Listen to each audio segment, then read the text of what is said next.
నీవు నేను నీతిమంతుడవై ఉండుట సర్వశక్తుడగు దేవునికి సంతోషకరమవుతుందా? నీవు యథార్థవంతుడవై ప్రవర్తించుట ఆయనకు లాభకరమా? ఒక విశ్వాసి నడుచు మార్గము ఎవరికి తెలుస్తుంది? ఆ వ్యక్తి చివరికి ఎలా కనబడతాడు? ఈ విషయాలను పరిశీలిద్దాం.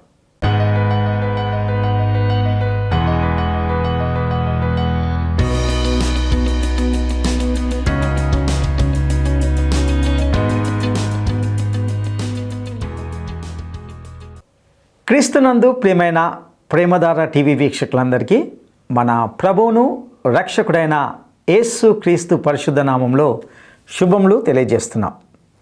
నేటి మన పాఠంలో యోబు గ్రంథము 22, 23 అధ్యాయాలను ధ్యానించుకోబోతున్నాం.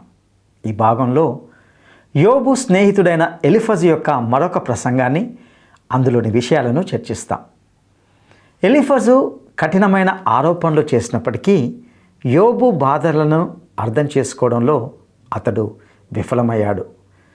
అయితే ఈ అధ్యాయము ఒక లోతైన సందేశాన్ని ఆరోపిస్తుంది. దేవుని న్యాయం సర్వవ్యాప్తమైనది. పశ్చాత్తాపం మరియు నీతి యొక్క శక్తి పరివర్తనను కలిగిస్తుంది. నిజంగా దైవిక క్షమాపణ మరియు పునరుద్ధరణ కోరుకునే వారికి విమోచన యొక్క శాశ్వత వాగ్దానాన్ని ఇది వివరిస్తుంది. ఎలీఫజు తన చివరి ప్రసంగాన్ని కఠినమైన ఆరోపణలతో ప్రారంభిస్తూ అతడు దేవుని ముందు యోబు ప్రాముఖ్యతను ప్రశ్నించినట్లుగా చూస్తాం. మరియు యోబు కొన్ని పాపాలను చేసి ఉంటాడని భావిస్తూ వివిధ పాపాలను జాబితాగా పేర్కొంటున్నట్లుగా గమనిస్తాం. ఇక వాటన్నిటికీ యోబు ఇచ్చిన జవాబును మరియు వాటి వివరాలను నేటి ఈ సందేశంలో తెలుసుకోవడానికి మనం సిద్ధపడదామా? ఈ రోజున మనం యోబు గ్రంథం 22, 23 అధ్యాయాలు వినబోతున్నాము. 22వ అధ్యాయంలో మళ్లీ గోష్ఠీ సభలో వాదోపవాదాలు మొదలయ్యాయి. ఈ సభ ఒక బహిరంగ ప్రదర్శన. 3 బోధకులు, వీరు ఒకవైపు, యోబు ఒకవైపు. ఇది ఒక మానసిక మహాసంగ్రామం. వక్తలు ఎన్నెన్నో ఆధ్యాత్మిక విషయాలు మాట్లాడుతున్నారు. ప్రియ సోదరీ సోదరులారా, మీరు గ్రహించారో లేదో గాని ఈ రోజున మనమంతా ఒక గొప్ప ఆధ్యాత్మిక యుద్ధంలో ఉన్నాము.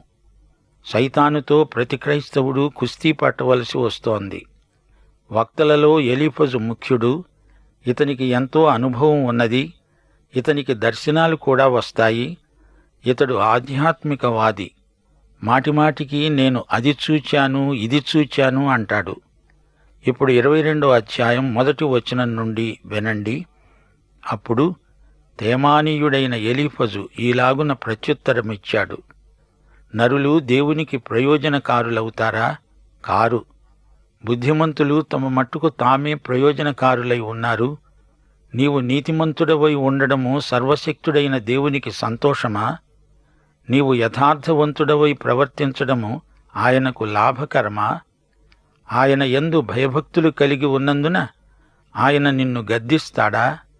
నీ భయభక్తులను బట్టి ఆయన నీతో వ్యాజ్యమాడుతాడా? నీ చెడుతనము గొప్పది కాదా? నీ దోషములు మితిలేనివి కావా?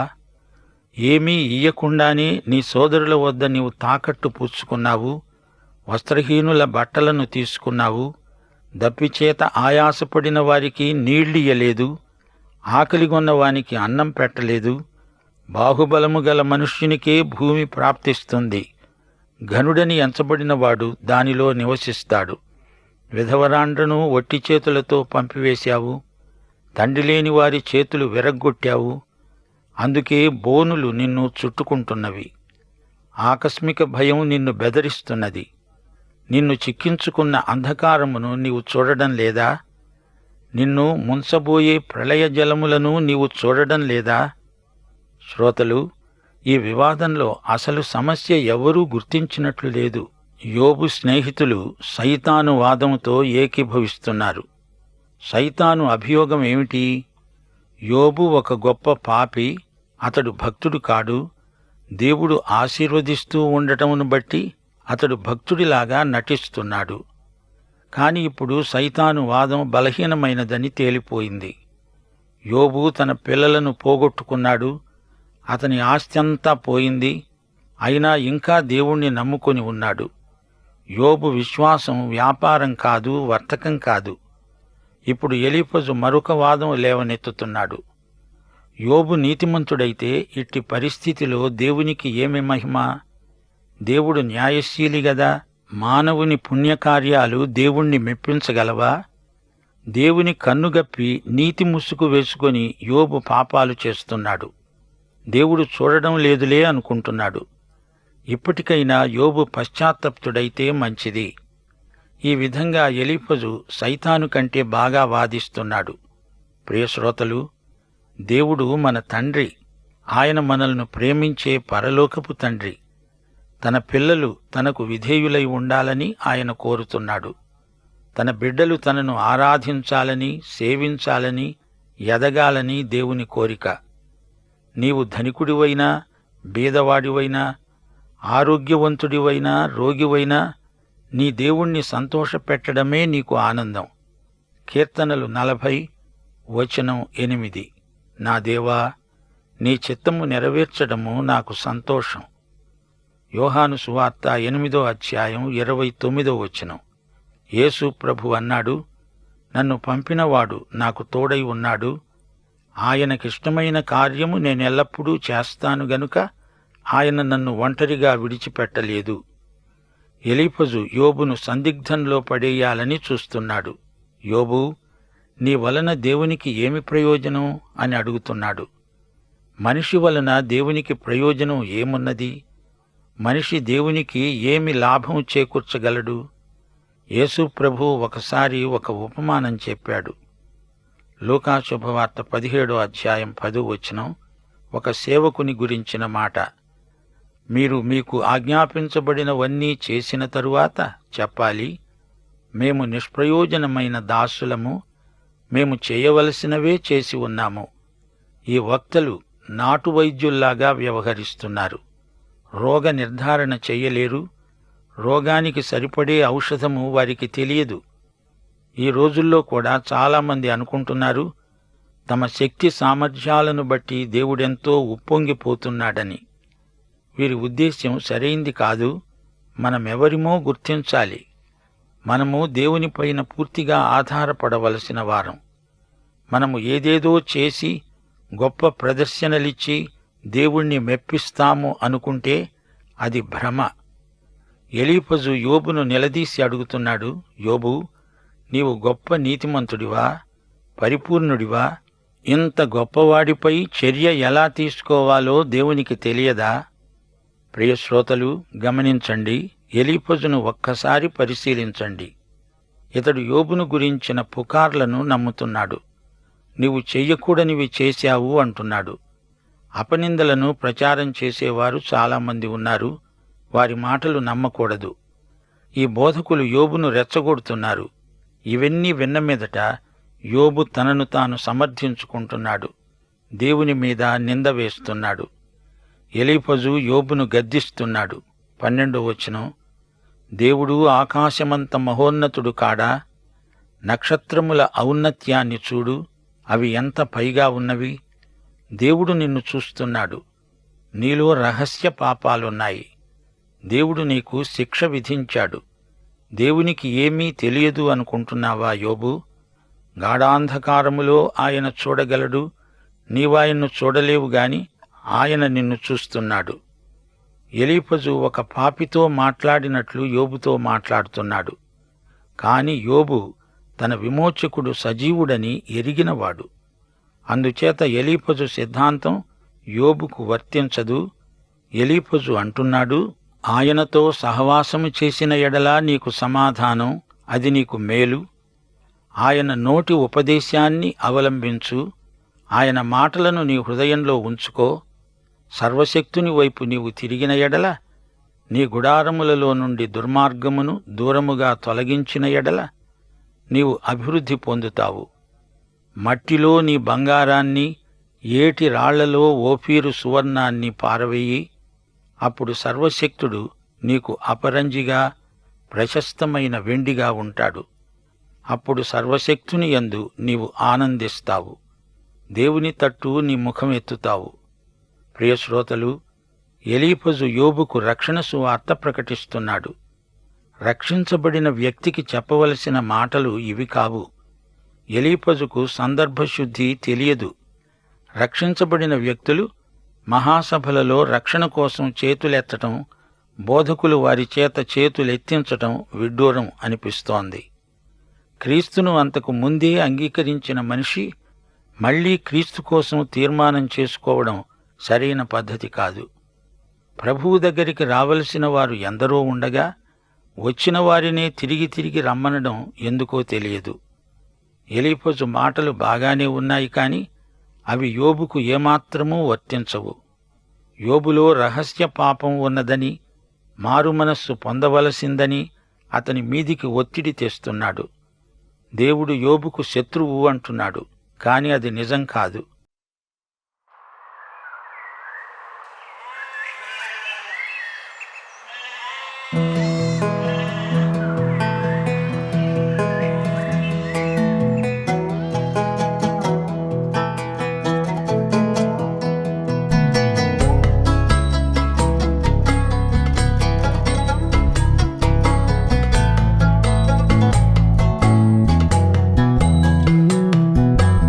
యెహోవా నా కాపరి, నాకు లేమి కలుగదు, నాకు లేమి కలుగదు.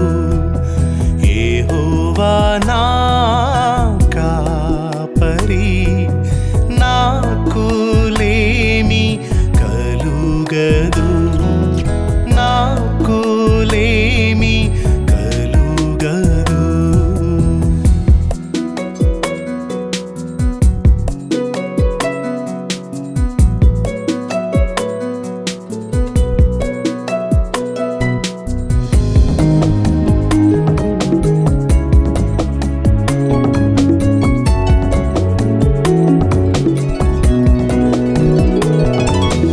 పచ్చిక గల చోట్లందు ఆయన పరుండజేయుచున్నాడు.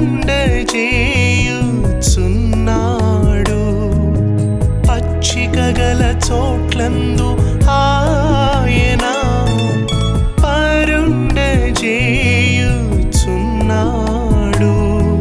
పరుండజేయుచున్నాడు, పరుండజేయుచున్నాడు.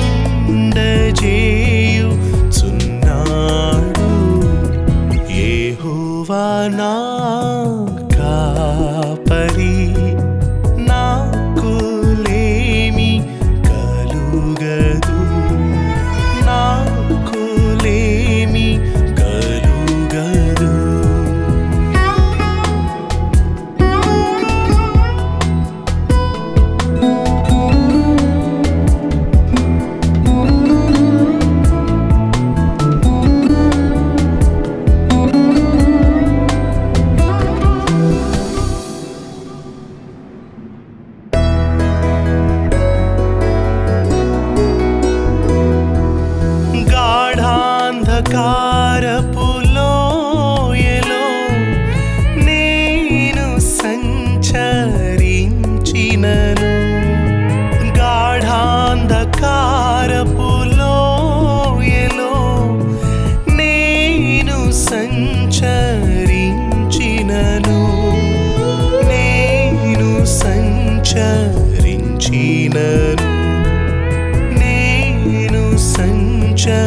కాలమంతయు కృపాక్షేమములే నా వెంట వచ్చును. నా జీవిత కాలమంతయు కృపాక్షేమములే నా వెంట వచ్చును. కృపాక్షేమములే నా వెంట వచ్చును. కృపాక్షేమములే నా వెంట వచ్చును.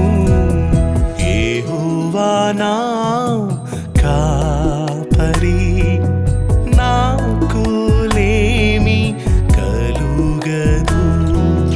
నాకు లేమి కలుగదు.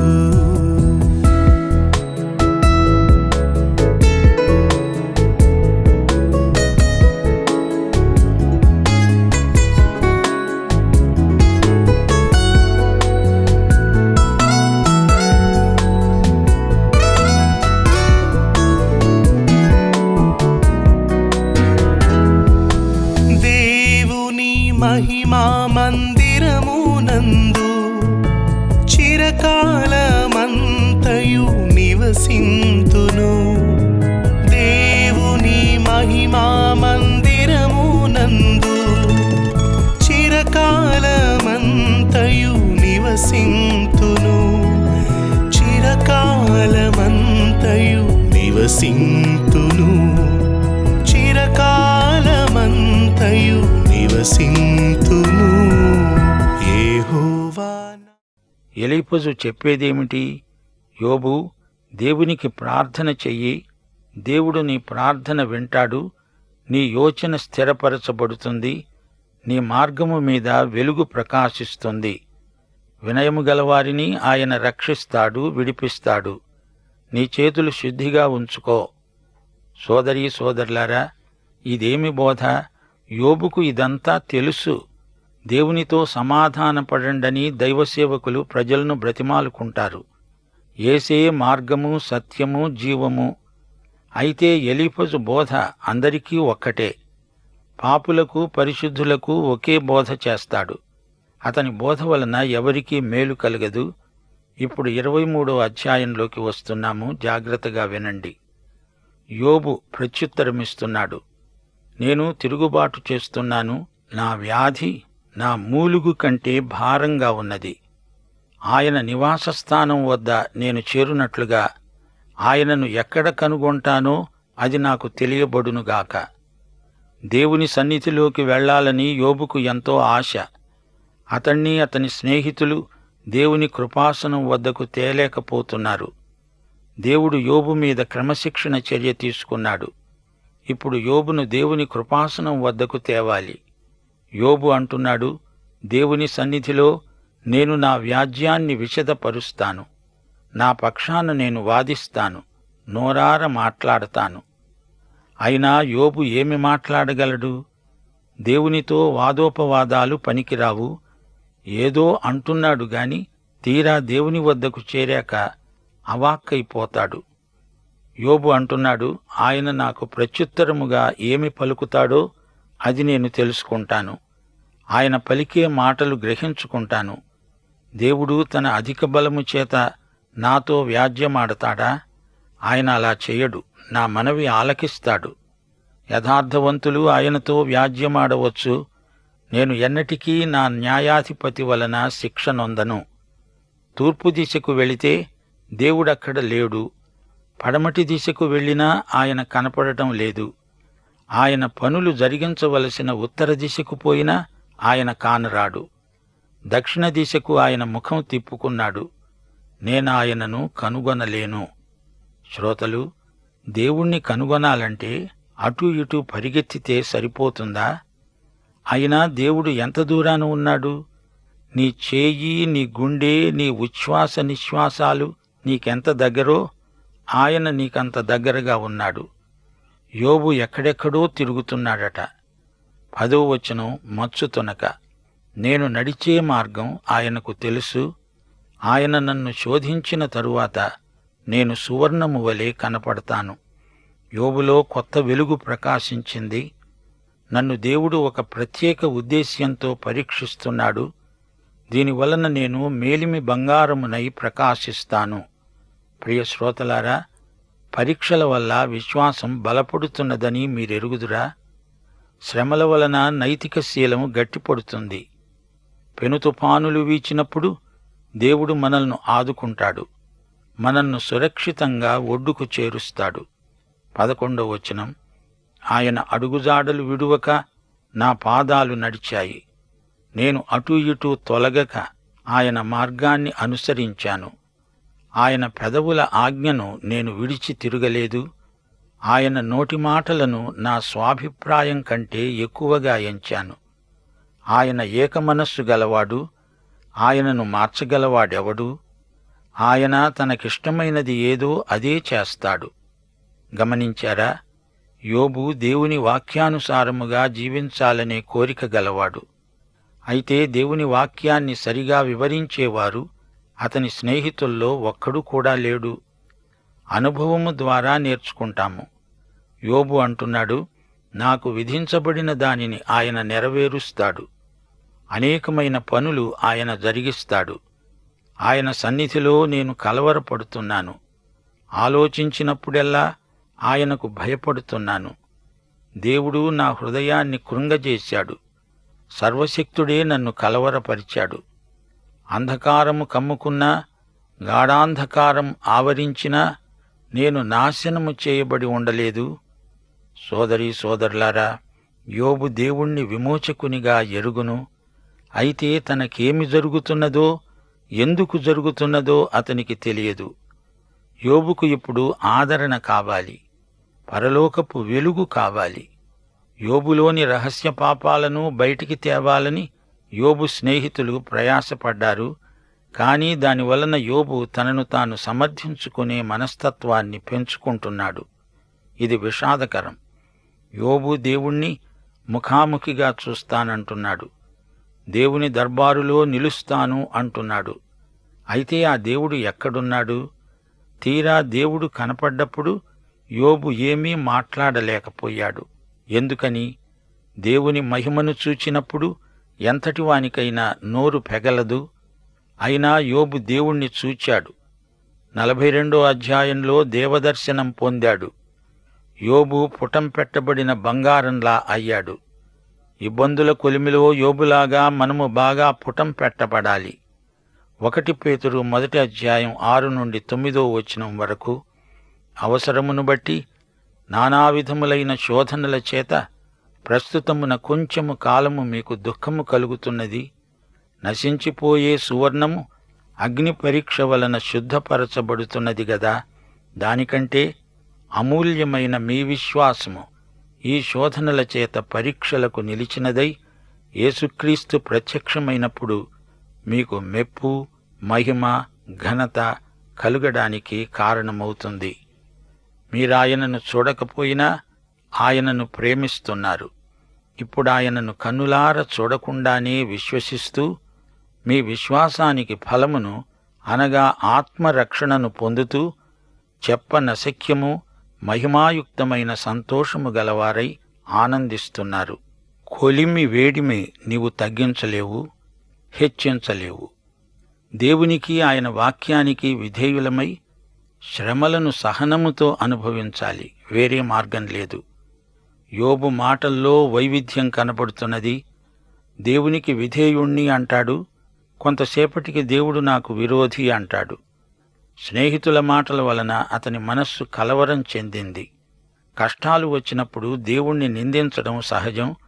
పరీక్షను శిక్షగా అపార్థం చేసుకుంటారు. దేవునికి మన మీద కక్ష ఉండదు. ఆయన మనల్ని సాధించి రాచి రంపాన పెట్టడు. మనల్ని గురించి ఆయనకు ఎంతో సదభిప్రాయం ఉంది. కష్టాలు ఎందుకు వస్తాయి అనే దానికి దేవుణ్ణి కారణం అడగకూడదు. ఆయన చెప్పడు. ప్రియ శ్రోతలారా, యోబును వేధిస్తున్న సమస్య ఇదే. తన బాధలకు కారణం తెలిస్తే అలాగే సహిస్తాను అంటున్నాడు. నా పాపమేదో చెబితే దానికి పశ్చాత్తాపపడతాను అంటున్నాడు. దేవుడు ఎలాగైనా తన నీతిని సమర్థించాలని యోబు ఆశించాడు. దేవుడు, జీవితము, న్యాయము అనే అంశాలు యోబు స్నేహితులు వివరించాలని చూచారు గాని వారే గజిబిజైపోయారు. పాఠం సమాప్తం.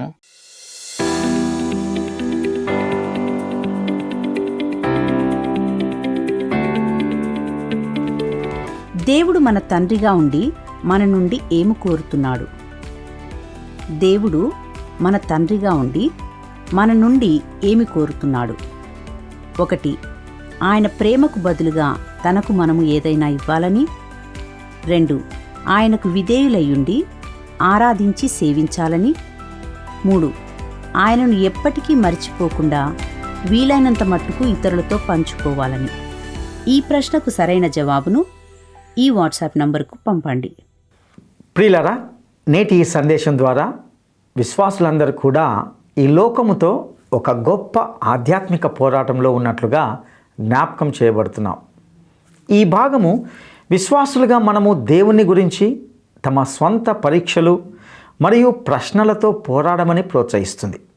విశ్వాసం అనేది దైవిక చురుకుతనం, సవాలుతో కూడిన సత్యమని నొక్కి చెబుతుంది. యోబు తన నిరాశ మరియు దేవుణ్ణి కనుగొనాలనే ఆరాటం గురించి విలపిస్తూ సర్వశక్తిమంతుడి ముందు తన పరిస్థితిని వాదించడానికి, తన వాదనలకు దేవుని ప్రతిస్పందనని వినడానికి అతను కోరుకున్నాడు. వివరించలేని తన బాధ వెనుక ఉన్న కారణాన్ని బట్టి సమాధానాల కొరకు వెతుకుతున్నాడు. అతడు దేవుని కోసం వెతుకుతున్నప్పుడు యోబు తన నీతి పట్ల బలమైన నమ్మకాన్ని ప్రదర్శించాడు. అతడు దేవుని మార్గానికి నమ్మకంగా ఉన్నానని మరియు తన నిర్దోషత్వాన్ని మరియు దేవుని ఆజ్ఞలకు కట్టుబడి ఉన్నానని నొక్కి చెప్పాడు. యోబు దేవుని శుద్ధి పనిపై విధానాన్ని వ్యక్తపరుస్తూ, నేను వెళ్తున్న మార్గము దేవునికి తెలుసు, ఆయన నన్ను పరీక్షించినప్పుడు నేను బంగారంలా బయటికి వస్తాను అని అన్నాడు. పరీక్షలు ఒకరి విశ్వాసాన్ని శుద్ధి చేయగలవని మరియు బలోపేతం చేయగలవని ఇది చూపిస్తుంది. యోబు దేవుని ఆజ్ఞలకు తన నిబద్ధతను నొక్కి చెప్తూ, నేను ఆయన పెదవుల ఆజ్ఞను విడిచిపెట్టలేదు, ఆయన నోటి మాటలను నా రోజువారీ ఆహారం కంటే ఎక్కువగా విలువైనదిగా భావించాను అని అంటున్నాడు. పరీక్షల సమయంలో విశ్వాసాన్ని నిలబెట్టడంలో లేఖనాల ప్రాముఖ్యతను ఇది నొక్కి చెబుతుంది. యోబులాగే కొన్నిసార్లు దేవుడు మనకు దూరంగా ఉన్నట్లు అనిపించినప్పటికీ మనము కూడా దేవుని సన్నిధిని మరియు మార్గదర్శకత్వాన్ని హృదయపూర్వకంగా వెదకాలి. దేవుడు న్యాయవంతుడని మరియు చివరికి నీతిమంతులను సమర్థిస్తాడనే నమ్మకాన్ని కొనసాగించాలి. అట్టి కృప దేవుడు మనకు దయచేయనుగాక. దైవాశీస్సులు. ఈ కార్యక్రమం మీకు నచ్చిందా? అయితే వెంటనే మిస్డ్ కాల్ ఇవ్వండి. బహుమతి పొందే విజేత మీరే కావచ్చు.